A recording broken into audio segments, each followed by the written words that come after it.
Okay, let's talk about this Fate extra record delay. Wait, before you click away, this isn't just another boring game postponement. This is Fate, one of the biggest anime game franchises in the world, and the way Type Moon is handling this. Honestly, it's raising so many questions that go way beyond release dates. Let me break it down. First, the basics. Fate Extra Record was supposed to drop in spring 2026, but now it's floating in undefined limbo. Bandai Namco, the original publisher, is out. Type Moon insists it's still happening, but we've got zero details. Now, if you're a casual fan, you might shrug and think, okay, delays happen. But here's what people aren't talking about. Why is Bandai Namco suddenly gone? And what does this mean for the game's identity? Let's start with the Bandai Namco exit. Personally, I think this is the biggest red flag. Bandai is not some indie studio, they are huge. They've published heavy hitters like Elden Ring and Dark Souls.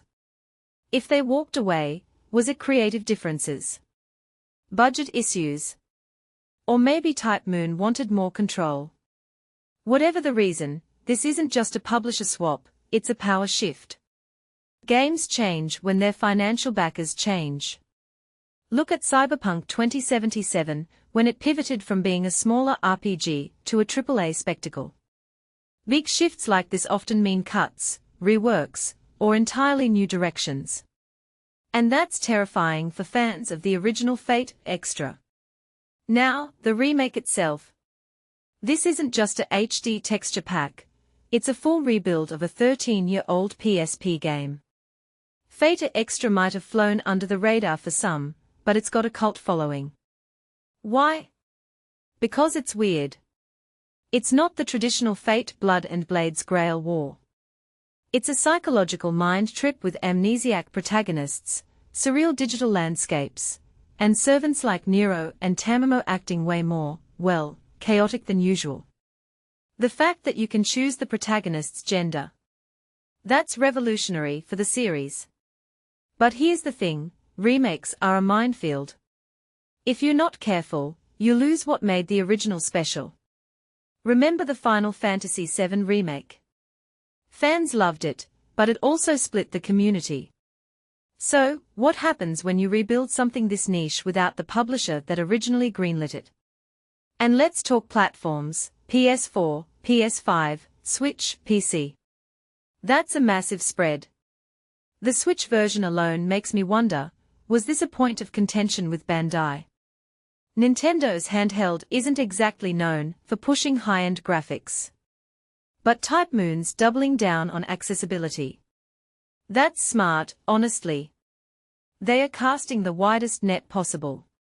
But again, this isn't just a technical challenge, it's a philosophical one.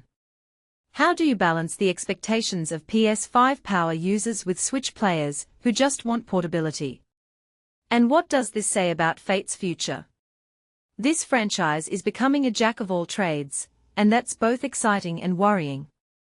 What many people don't realize is that this delay isn't just about waiting longer. It's about identity. The longer this drags on, the more likely the game will change. Remember, the original Fate Extra came out in 2011. Back then, the Grail War was about warlords clashing in secret. Now, we've got anime seasons, mobile games, spin-offs, it's a universe. So when they say remake, are they updating it for modern audiences, or are they rewriting the soul of the story?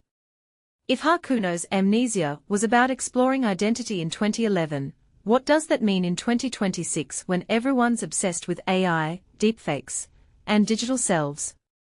Here's my theory. This delay is less about polishing the game and more about figuring out what the game should mean right now.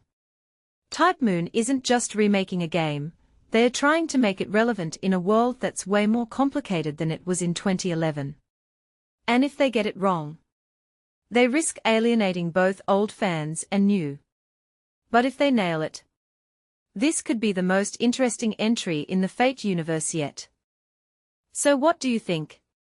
Is this delay a blessing in disguise? Or are we looking at a project that's losing its way? Let me know in the comments, and if you're hyped for Record, or you've written it off, drop that too.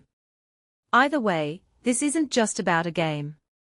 It's about how we remake our past in the image of our present. And honestly, that's way more fascinating than any release date.